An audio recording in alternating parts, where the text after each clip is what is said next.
Middle east में अभी शांति लौटी है।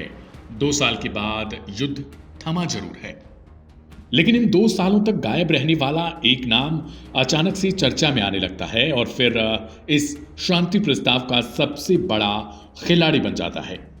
शांति प्रस्ताव में फ्रंट पर भले ही ट्रंप ने कमान संभाली हो, लेकिन पर्दे के पीछे से खेल तुर्की राष्ट्रपति ने की। मिस्र के रिसोर्ट टाउन शर्म अल शेख में सोमवार को इतिहास रचने जैसा नजारा दिखा। एक मंच पर अमेरिका के राष्ट्रपति डोनाल्ड ट्रंप और मिस्र के राष्ट्रपति अब्दुल फतह अल सीसी ने गजा शांति सम्मेलन की अध्यक्षता की। इस समिट में दुनिया के 20 से ज्यादा देशों के नेता पहुंचे थे, लेकिन सबकी नजरें एक शख्स पर ठहर गईं।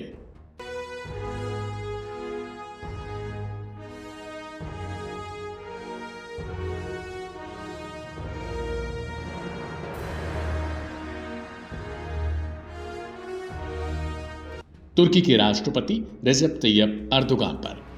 ट्रंप ने सम्मेलन के दौरान अर्दोगान की जमकर तारीफ भी की। उन्होंने कहा, मुझे नहीं पता क्यों, लेकिन मुझे सख्त लोग ज्यादा पसंद हैं। शायद ये मेरी कोई व्यक्तिगत कमजोरी है। ट्रंप ने अर्दोगान को सख्त लेकिन शानदार नेता जरूर बताया और कहा कि गजा में शांति लाने की दिशा में अर्दोगान की भूमिका अहम रही। इस शांति सम्मेलन की एक और बड़ी खासियत थी वह नाम जो इसमें नहीं आया।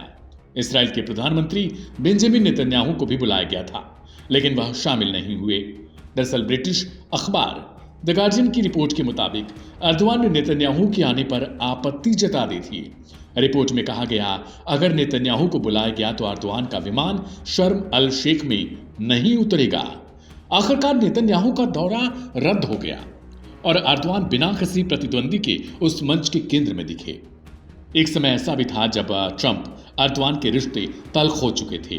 ट्रंप ने उस वक्त अपने पहले कार्यकाल में अर्दोगान को लिखे पत्र में कहा था, सख्त बनने की कोशिश मत करो, मूर्खता मत करो, मैं तुर्की की अर्थव्यवस्था को तबाह कर सकता हूं। लेकिन अब तस्वीर बिल्कुल उलट चुकी है। ट्रंप की अगुवाई में अमेरिका वही तुर्की के साथ बैठकर मध्य पूर्व की शांति का ब्लूप्रिंट तैयार कर रहा है। एक तस्वीर कुछ महीने पहले ही आई थी जब तमाम मुस्लिम देशों के साथ ट्रंप ने बैठक की। उस वक्त अर्दोगान ट्रंप के ठीक बगल में बैठे हुए दिखाई दिए। तो सवाल ये उठता है, आखिर अर्दोगान को इतनी अहमियत क्यों? बीबीसी की रिपोर्ट बताती है, गजा में जो प्रारंभिक शांति समझौता हुआ है उसमें तुर्की, कतर और मिस्र की भूमिका बेहद अहम रही। विशेषज्ञों के मुताबिक तुर्की और कतर ने हमास पर दबाव बनाया कि वो संघर्ष विराम को मंजूर करे।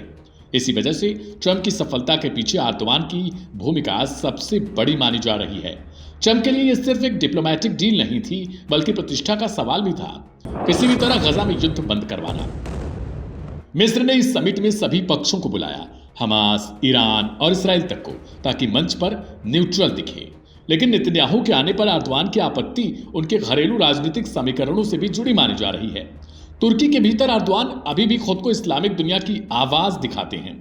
ऐसे में वो उस मंच पर नेतन्याहू के साथ खड़े नहीं होना चाहते थे। हाल फिलहाल में अर्दोगान और नेतन्याहू के रिश्ते बेहद खराब मोड़ पर दिखाई दिए। दोनों एक दूसरे को चैलेंज करते हुए भी नजर आए थे। अमेरिका की नीतियों के उलट अर्दोगान अपनी स्वतंत्र विदेश नीति के लिए जाने जाते हैं। वे नेटो का हिस्सा हैं, लेकिन रूस से तेल और गैस खरीदते हैं। उनके चीन से भी रिश्ते मजबूत हैं और पश्चिम एशिया में उनकी पकड़ लगातार बढ़ती जा रही है। इसके बावजूद डोनाल्ड ट्रंप ने तुर्की पर कोई बड़ा टैरिफ नहीं लगाया, जो ये भी बताता है कि दोनों के बीच कुछ तो नया समीकरण बना है। भू राजनीति के विशेषज्ञ मानते हैं अर्दोगान को जियोपॉलिटिक्स की गहरी समझ है। गजा के मामले में गौर करें तो तुर्की और हमास के बीच लंबे वक्त से मजबूत ताल्लुकात हैं और तुर्की के अमेरिका और इसराइल से भी संबंध हैं। इतना ही नहीं, तुर्की अरब और यूरोप दोनों को साधता है और अर्दोगान खुलकर फिलिस्तीन के पक्ष में आवाज भी उठाते रहे। वे बार बार इसराइल पर गजा में नरसंहार का आरोप लगा चुके हैं। वे खुद को एक वैश्विक स्टेटमैन के रूप में स्थापित करना चाहते हैं। उनकी कोशिश है कि तुर्की को फिर से वही प्रभाव मिले जो कभी ऑटोमन साम्राज्य के दौर में था। तुर्की का इसराइल से राजनयिक संबंध भी है और इस्लामिक देशों का भरोसा भी। यह संयोजन किसी और देश के पास नहीं। इसी वजह से अर्दोगान अब पश्चिम एशिया में एक संतुलन की धुरी बनते जा रहे हैं। कभी इस्लामिक ताकतों के साथ तो कभी अमेरिका और यूरोप के साथ। वह सभी दिशाओं में खेल खेल रहे हैं। अर्दवान को यह भी पता है कि कब किससे दूरी बनानी है और कब किसके साथ खड़ा होना है। ट्रंप के लिए यह सम्मेलन सिर्फ मध्य पूर्व की शांति नहीं बल्कि एक बड़ी सियासी उपलब्धि भी नजर आती है। वो दिखाना चाहते हैं कि उन्होंने वो किया जो दूसरे नहीं कर पाए। गजा में संघर्ष विराम की शुरुआत और इससे सबसे अहम साथी बने अर्दवान। 25 साल से सत्ता में जमे अर्दवान जानते हैं कि अंतर्राष्ट्रीय मंच पर कैसे खेला जा सकता है। कभी कुर्दों पर हमला, कभी रूस से सौदा, कभी भारत और पाकिस्तान के बीच संतुलन। उन्होंने हर बार मौका देखकर अपनी चाल चली और इस बार भी जब दुनिया गजा की जंग से जूझ रही थी, अर्दवान ने उसी जंग को अपने कूटनीतिक प्रभाव में बदल दिया। शर्म अल शेख सम्मेलन सिर्फ एक शांति बैठक नहीं थी, ये उस नई सियासत की तस्वीर थी जहां एक ओर ट्रंप अपनी वैश्विक ताकत दिखा रहे थे और दूसरी ओर अर्दवान अपनी।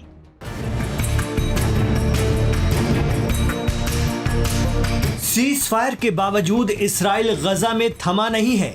मीडिया रिपोर्ट बता रही है कि इसराइल अब भी वहां अपनी कारगुजारियों से बाज नहीं आ रहा। खबरें आ रही हैं कि सीज फायर डील के बावजूद गजा में 19 से ज्यादा लोग मारे गए हैं। इतना ही नहीं, आरोप लग रहा है कि इसराइल ने अपने सपोर्टर ग्रुप्स को गजा में एक्टिव कर दिया है जिससे हमास को उलझा कर रखा जाए। गजा में हमास और दूसरे ग्रुपों में आपसी संघर्ष कराया जाए, इसकी भी साजिश की जा रही है।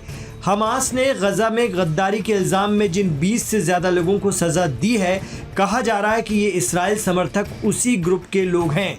कहा जाता है कि ये ISIS यानी दाइश से जुड़ा संगठन है जिसका लीडर यासिर अबू शाहब है और इस संगठन के लोग सीजफायर के बाद गजा में एक्टिव हो रहे हैं। इन पर आरोप लगता है कि ये इसराइल समर्थक ग्रुप है और इनका इस्तेमाल गजा में हमास के खिलाफ इस वक्त किया जा रहा है। आरोप तो ये भी लगता है कि इस ग्रुप को पैसा और हथियार इसराइल दे रहा है। इसका मकसद है कि गजा के अंदर आग लगी रहे, फिलिस्तीन का मामला 2 स्टेट थ्योरी तक न पहुंच पाए। इस बीच खबर आई कि गजा में हमास के लड़ाकों ने वहां का प्रशासन और व्यवस्था संभाल ली है। हमास के हथियारबंद लोग पहले की तरह गजा में पुलिस की भूमिका में भी हैं। इसराइल ने इसको लेकर एतराज़ किया तो मीडिया रिपोर्ट बता रही है कि प्रेसिडेंट ट्रंप ने ये कहते हुए इसराइल को रोक दिया कि उन्होंने ही अगली व्यवस्था तक हमास को ये जिम्मेदारी लेने के लिए कहा है, यानी गजा में नया सिस्टम बनने तक सिक्योरिटी का काम हमास संभालेगा। देखा जाए तो हमास सीज फायर की शर्तों के मुताबिक ही अमल कर रहा है। उसने सभी जीवित इस्राएली बंधक रिहा कर दिए हैं। बावजूद इसके इसराइल पर गजा में हमास के साथ दूसरे ग्रुप्स की झड़पें करवाने का आरोप लग रहा है। एक्सपर्ट कहते हैं कि अमेरिकी प्रेसिडेंट ट्रंप ने गजा में शांति समझौता तो करवा दिया, बिना हमास और बिना इसराइल के ट्रंप की मौजूदगी में 20 देशों के प्रतिनिधियों ने दस्तखत भी कर दिए, लेकिन इसराइल को इस समझौते पर कायम रखने के लिए कितना दबाव बना पाएंगे ट्रंप, ये बड़ा सवाल है।